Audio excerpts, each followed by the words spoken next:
ओम अज्ञानतिमिरान्धस्य ज्ञानाञ्जनशलाकया चक्षुरुन्मिलितं येन तस्मै श्रीगुरुवे नमः। वाञ्छाकल्पतरुभ्यश्च कृपा सिन्धुभ्यैव च पतितानां पावनेभ्यो वैष्णवेभ्यो नमो नमः। नमो महावदन्याय कृष्णप्रेमप्रदायते कृष्णाय कृष्णचैतन्य नाम्ने गौरत्विषे नमः। हे कृष्ण करुणा सिन्धो दीनबन्धो जगत्पते गोपेश गोपिकाकान्त राधाकान्त नमोस्तुते। तप्त कांचन गौरांगी राधे वृंदावनेश्वरी वृषभानुसुते देवी प्रणमामि हरिप्रिये। वृन्दायै तुलसीदेव्यै प्रियायै केशवस्य च कृष्णभक्तिप्रदे देवी सत्यवत्यै नमो नमः। श्रीकृष्ण चैतन्य प्रभो नित्यानन्द श्री अद्वैत गदाधर शिवसदि गौरभक्तवृन्द। हरे कृष्ण कृष्ण कृष्ण हरे हरे हरे राम राम राम हरे हरे। हरे कृष्णा। सर्वप्रथम मैं अपने गुरुपाद पद्म ओम विष्णुपाद अष्टोत्तर शत श्री श्रीमद् भक्तिवेदांत माधव गोस्वामी महाराज के चरण कमलों में अनंत कोटि दंडवत प्रणाम ज्ञापन करता हूँ। श्रीमद् भगवद गीता का 18वां अध्याय हम लोग अब अपनी अंतिम लक्ष्य की यात्रा में पहुंच चुके हैं, अंतिम छोर पर हैं अपनी यात्रा के। 66वां श्लोक हमारा, जिसमें भगवान सर्वगुह्यतम ज्ञान दे रहे हैं अर्जुन को। 65वें श्लोक में हम लोगों ने श्रवण किया, भगवान ने कहा मन मना भव मद भक्तो मद्याजी माम नमस्कुरु। ये 4 ऑप्शंस अर्जुन को दिए। अब उसके बाद यहां पर भगवान जो गोपनीय सार है अपने उपदेश का वो बता रहे हैं। तो ये जो श्लोक है इसको टीकाकारों ने गीता का सार श्लोक माना है। भगवान का बड़ा उदार और बहुत स्पष्ट आह्वान है हम सब के लिए, मनुष्य मात्र के लिए एक आह्वान है, एक पुकार है भगवान की ओर से। अत्यंत विचारणीय है हमारे लिए और विलक्षण श्लोक, हर प्रकार से विलक्षण। सारी ही बातें इसमें भगवान ने बिल्कुल नए तरीके से की हैं, वही बातें जो पहले की हैं, लेकिन अब उसको अलग परिप्रेक्ष्य में यहां पर और अलग प्रकार से रखा गया है। कह रहे हैं भगवान, सर्वधर्मान परित्यज्य मामेकं शरणं व्रज अहं त्वा सर्व पापेभ्यो मोक्षयिष्यामि मा शुचः। अर्थात सब धर्मों का, सर्वधर्मान। देखिए यहां धर्मान में बहुवचन है और बहुवचन से पहले लगा दिया सर्व, तो बहुवचन और सर्व दोनों है। सर्वधर्मान परित्यज्य, उनको छोड़कर, उनका आश्रय छोड़कर, अच्छी प्रकार से छोड़ देना। परि लगा दिया ना, परितः परित्यज्य।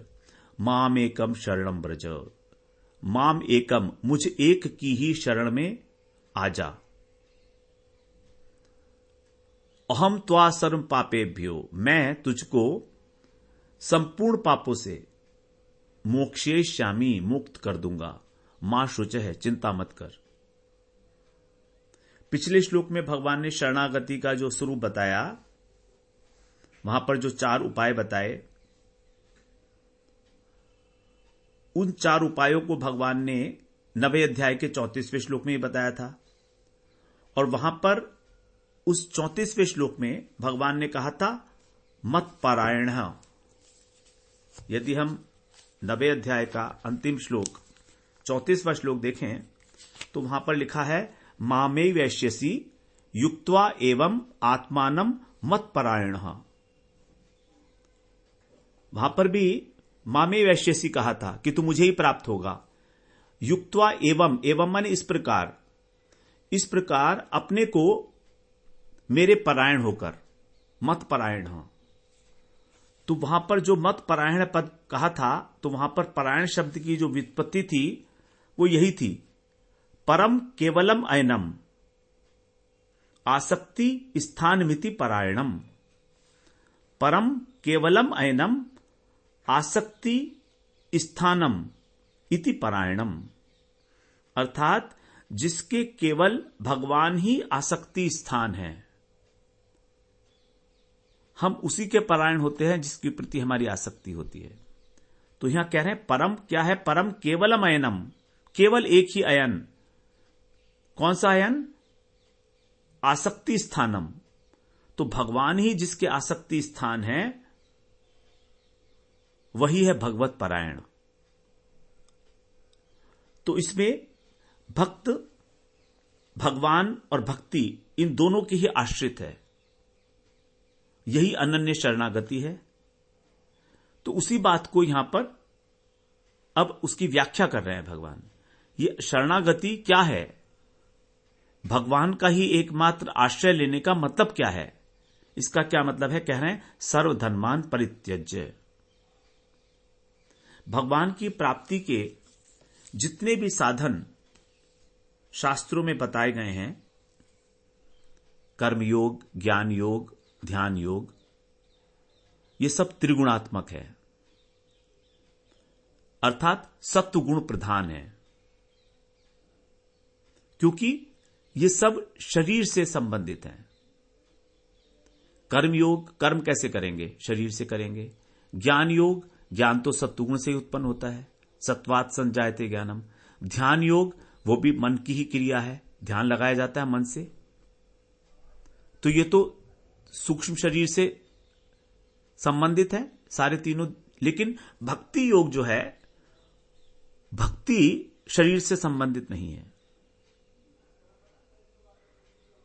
भक्ति हमारी आत्मा की वृत्ति है। हमारी आत्मा की वृत्ति का मतलब है हमारी आत्मा का सहज स्वभाव है।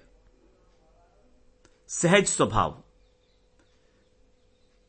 क्या स्वभाव है आत्मा का? भक्ति करना, अर्थात भगवान की सेवा करना। भक्ति और कुछ नहीं है, भगवान की सेवा को भक्ति कहा गया है। तो भक्ति कौन करेगा? भगवान की। हमारा शरीर भगवान की भक्ति नहीं कर सकता, क्योंकि हमारा शरीर जड़ है। अब जड़ शरीर तो भगवान की भक्ति नहीं कर सकता, चिन्मय शरीर भगवान की। तो हमारी आत्मा भगवान की भक्ति कर सकती है, क्योंकि आत्मा चित है, आत्मा चेतन है।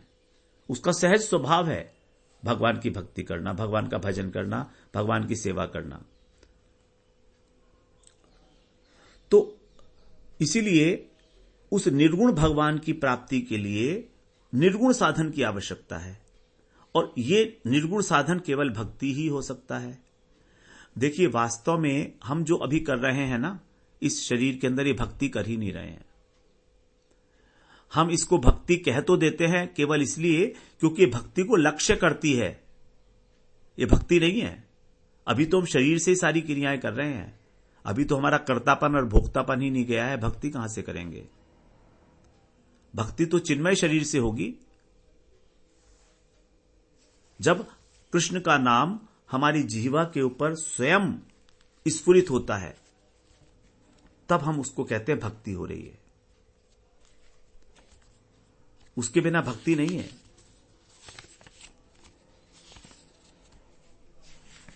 और चिन्मय कब होगा हमारी जीवा से उत्पन्न? वो चिन्मय हमारी जीवा से कब स्फुरित होगा अपने आप भगवान का नाम? जब सेवा करते करते हमारा अंतःकरण शुद्ध हो जाएगा। रूप गोस्वामी पाद ने बहुत सुंदर बताई है ये बात भक्ति रसामृत सिंधु में। अतः श्री कृष्ण नामादि न भवेत ग्राह्यम इंद्रिय सेवोन्मुखे ही जीवादौ स्वयमेव स्फुरतियत।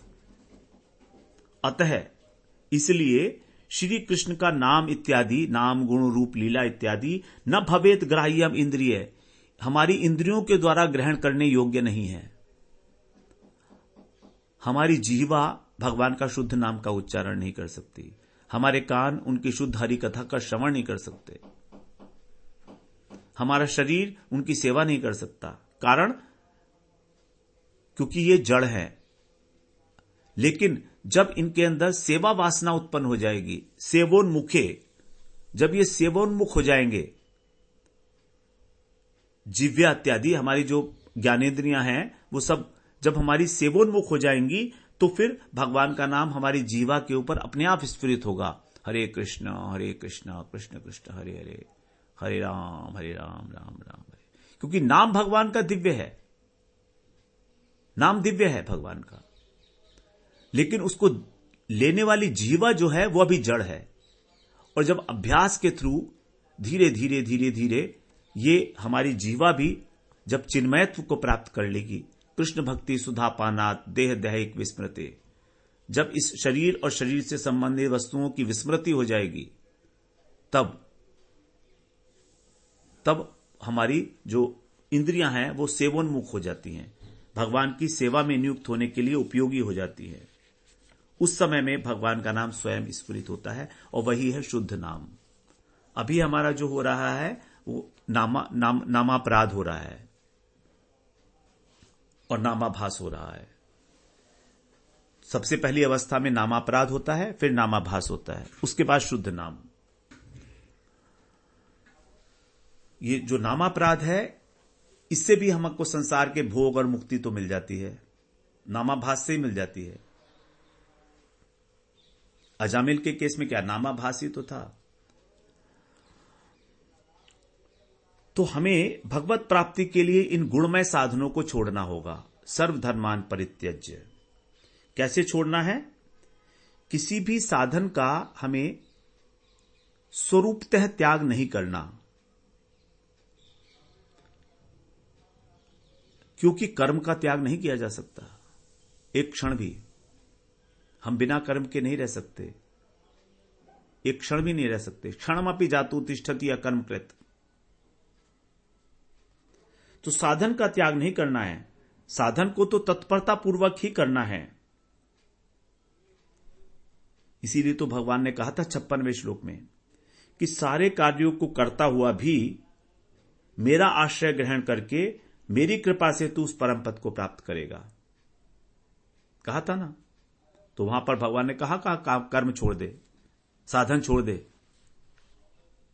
जब भगवान ने कहा कि तू अपने व्यवहार के कर्म भी करता रहे, तो फिर साधन छोड़ने के लिए भगवान कैसे कह सकते हैं? तो स्वरूपतः त्याग नहीं करना है साधनों का, बल्कि करना क्या है, बड़ी सूक्ष्म सी बात है, समझ लीजिए। साधनों के आश्रय का त्याग करना है।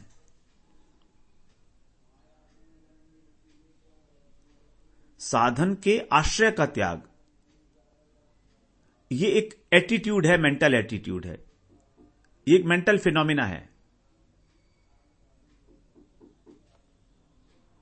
समझ में आ गई बात तो आ गई, नहीं आई तो नहीं आई। भगवान की शरणागति का अर्थ है भगवान का आश्रय।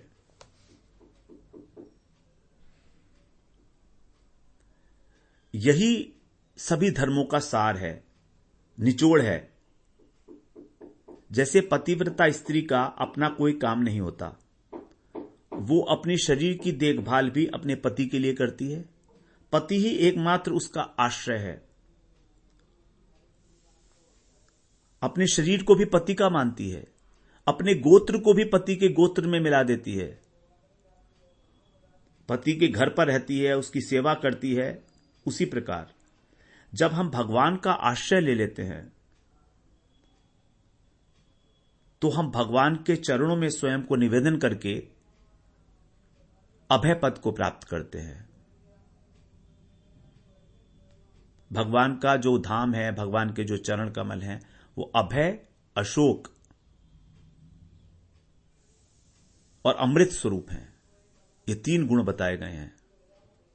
3 गुण नहीं है, ये 3 तो विभूतियां हैं। ये दिव्य लोक की 3 विभूतियां हैं, अभय, अशोक और अमृत। तो गीता में जो यहां पर जहां भी कभी धर्म शब्द आया है, वो धर्म शब्द कर्तव्य कर्म के रेफरेंस में आया है। और कर्तव्य कर्म शरीर से संबंधित होते हैं, आत्मा से संबंधित नहीं होते हैं। आत्मा का कर्तव्य तो अंशी की सेवा करना है। तो क्या हमें कर्तव्य कर्म का त्याग करना है सर्वधर्मान परित्यज्य में? भगवान ने तो कहीं पर भी कर्तव्य कर्म के त्याग की बात ही नहीं की।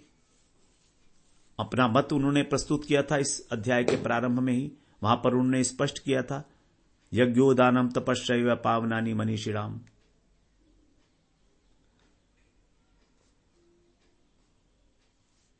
तो त्याग क्या करना है?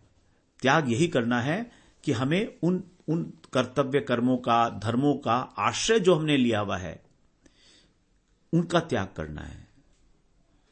आश्रय लेने का मतलब है कि हम सोचते हैं कि यदि हमने अपने कर्तव्य का पालन कर लिया तो बस हो गया काम, हमको भगवान मिल जाएंगे। यह आश्रय लेना है। आश्रय यह है कि अगर मैं ज्ञान योग का पालन करूंगा, शम दम इत्यादि जितनी भी ज्ञान योग के साधन है, तो मुझे भगवत प्राप्ति हो जाएगी। यह आश्रय लेना है।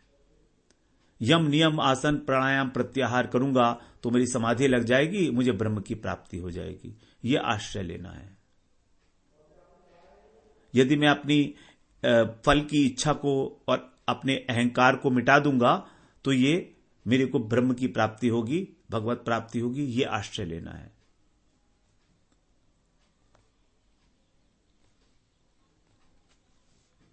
इसलिए भगवान कह रहे हैं कि तुम इस पचड़े में मत पड़ो, धर्म के पचड़े में। ये धर्म क्या है और अधर्म क्या है, बहुत ज्यादा इसमें ज्यादा जितना जानते हो बहुत है तुम्हारे लिए। तुमने भगवत गीता का अध्ययन कर लिया है, अब तो जानकार हो गए हो। अब तुम सीधे ही मेरी शरण लो। मैं जो कह रहा हूं वही कर, करिष्ये वचनम तव। अर्जुन ने यही बोला बाद में, करिष्ये वचनम तव, मैं आपके कहे अनुसार ही करूंगा। तो अर्जुन ने जब यह कहा करिष्ये वचनम तव, तो वो अपने क्षत्रिय स्वभाव के अनुरूप जो कर्तव्य कर्म है उसको स्वीकार नहीं किया। उन्होंने अपने कर्तव्य कर्म को स्वीकार किया ही नहीं अर्जुन ने, बिल्कुल भी। कुछ लोगों का ऐसा मानना है कि भगवान ने अर्जुन को अपने कर्तव्य कर्म में नियोजित कर दिया। बिल्कुल नहीं। अर्जुन ने उसे स्वीकार नहीं किया कर्तव्य कर्म को, बल्कि भगवान की आज्ञा का पालन किया। करिष्ये वचनम तव, क्योंकि भगवान ने उन्हें उस बात की आज्ञा दी थी। इसलिए कर्तव्य कर्म का आश्रय लेकर तो भगवत प्राप्ति नहीं होती। कर्तव्य कर्म का आश्रय लेकर और जब हम उसे भगवान के अर्पण करते हैं तो अधिक से अधिक हम चित्त शुद्धि तक पहुंचते हैं। उसके बाद तो बहुत लंबी यात्रा है।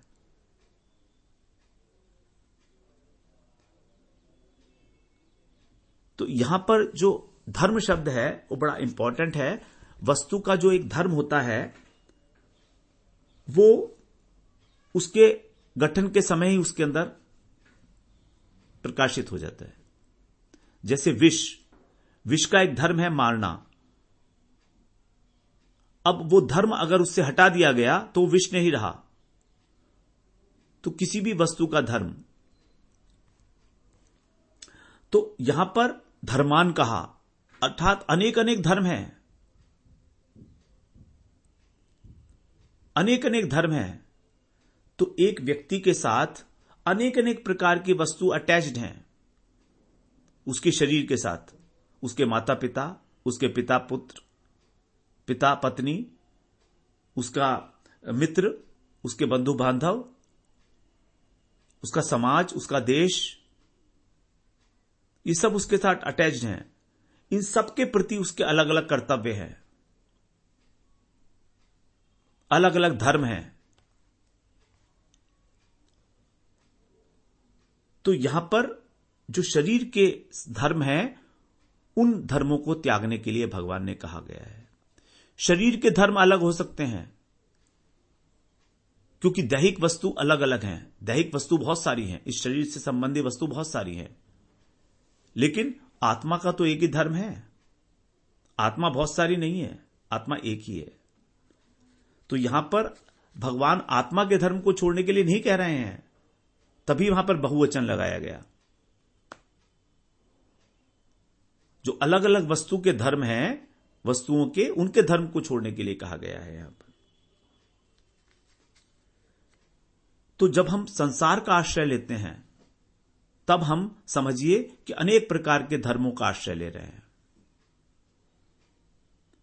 वर्णाश्रम धर्म, पितृधर्म, मातृधर्म, समाज धर्म, देश धर्म, देश सेवा, समाज सेवा, पितृ सेवा, मातृ सेवा, सब, पुत्र सेवा, पत्नी सेवा, मित्र सेवा, सब सेवाएं हैं। समाज सेवा तो है ही है।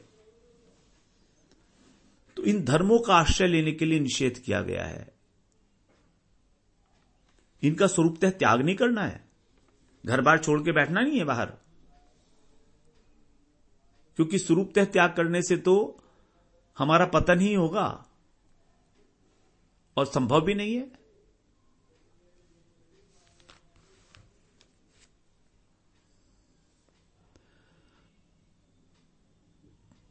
तो आश्रय का अर्थ है कि जो हमारा सबसे श्रेष्ठ अयन है, अयन का मतलब आश्रय,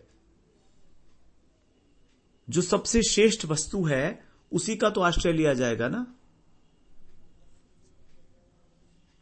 अब सोचिए कि क्या श्रेष्ठ वस्तु है? क्या भगवान को छोड़कर कोई अन्य वस्तु श्रेष्ठ हो सकती है? कुछ भी। भगवान के बराबर ही कोई वस्तु नहीं है तो भगवान से श्रेष्ठ क्या होगी? मत्तः परतरम नान्यत् किंचित् अस्ति धनंजय, मुझसे श्रेष्ठ कोई वस्तु है ही नहीं। और जब अर्जुन ने भगवान की स्तुति की है तो भी यही बात कही थी, न त्वत्समो अस्ति अभ्यतिकः कुतोन्यो, 11वें अध्याय के 43 श्लोक में, न त्वत्समा, आपके समान ही कोई नहीं है तो आपसे अधिक कहां से होगा। लोकत्रये अपि अप्रतम प्रभाव, आपका तीनों लोकों में अप्रतम प्रभाव है, किसकी कोई उपमा नहीं दी जा सकती, अप्रतम प्रभाव। तो सर्वश्रेष्ठ वस्तु भगवान है, यह बिल्कुल सिद्ध हो जाता है हर प्रकार से। उसका आश्रय लेना है। यह सारा भगवत गीता आश्रय ग्रंथ ही है, आश्रय का, कि आश्रय को लेने के लिए ही हमें भगवान कह रहे हैं कि मेरा आश्रय ले लो बस तुम। मदाश्रय, मद व्यापाश्रय, मत परः, मत परायण, मत परमो, अनेक अनेक प्रकार से उसको संबोधित किया है भगवान ने। और बाकी जो धर्म है, शरीर के धर्म, उनको कह रहे हैं परित्यज्य, उनको छोड़ दो। छोड़ दो का मतलब उनका आश्रय छोड़ दो। परित्यज्य का अर्थ संन्यास नहीं है। परित्यज्य का अर्थ संन्यास नहीं हो सकता, क्योंकि अर्जुन क्षत्रिय हैं।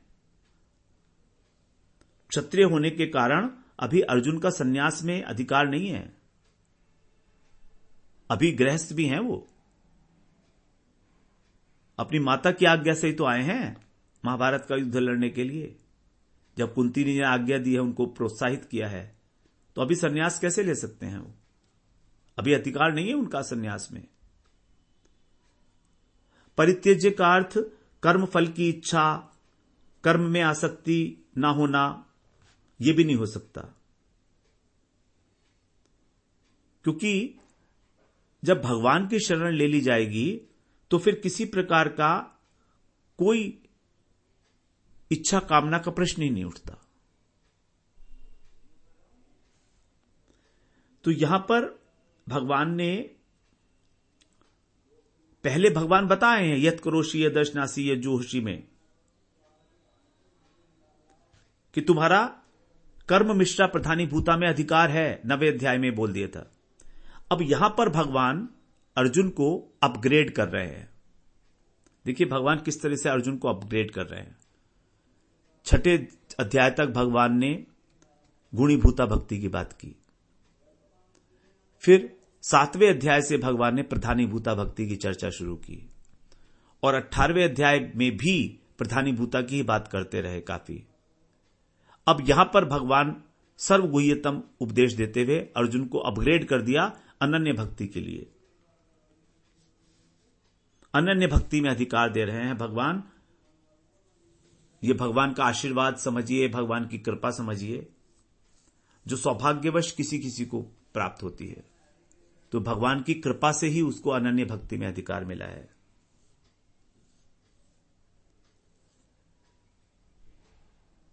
राय रामानंद संवाद में भी सर्वधर्मान परित्यज्य को बाह्य बताया गया है।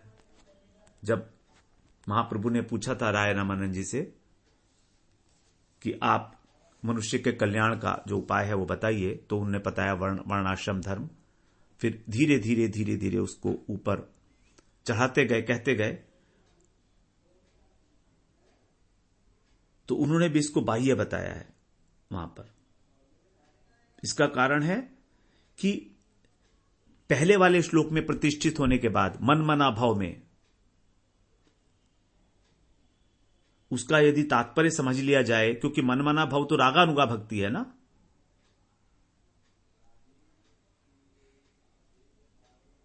रागानुगा भक्ति का मतलब है कृष्ण के दासत्व का पूर्ण अभिमान, मैं कृष्ण का दास हूं, यह परिचय है रागानुग भक्त का। तो जो इस शुद्ध अहंकार को धारण करता है उसके लिए सर्वधर्मान परित्यज्य वर्णाश्रम धर्म, ये तो सब बाहर की बातें हैं। शुद्ध अहंकार में प्रतिष्ठित होने के बाद ये सब बाहरी बातें हैं, स्वतः छूट जाते हैं। और यदि इनका स्वरूपतः भी त्याग हो जाए तो भी कोई दोष नहीं लगता। और इनके दोष न लगने का एक कारण है, भगवान ने स्वयं गीता में, वो भागवत में ये बात कही है। 11वें स्कंध के 11वें अध्याय के 32वें श्लोक में भगवान ने ये बात कही है, आज्ञा एवं गुणान दोषान मयादिष्टान अपि स्वकान धर्मान संत्यज्य यह सर्वान यो भजेत स सत्तमः। भगवान कह रहे हैं, बाद वाली लाइन देखिए, धर्मान संत्यज्य यह सर्वान माम भजेत स सत्तमः। जो सब धर्मों को छोड़कर मेरा भजन करता है वो सत्तम है। सत्तम का मतलब टॉप मोस्ट। सत, सत्तर और सत्तम। साधु को कहा गया है, साधु सत होता है, सत्तर और सत्तम 3 डिग्रीज है ना। ये कौन है वो? जो मेरे सब धर्मों को छोड़ देता है। कैसे छोड़ता है? छोड़ने से पहले क्या प्रोसेस है? आज्ञा एवं गुणान दोषान मया अधिष्ठान अपि, मेरे द्वारा आदेश किए गई, जो मेरे द्वारा आदेश की गई भी जो आज्ञाएं हैं पुराणों के अंदर, मैंने पुराणों में जिस प्रकार की आज्ञाएं दी हैं उन्हें भी मेरे द्वारा, स्वकान, स्वकान माने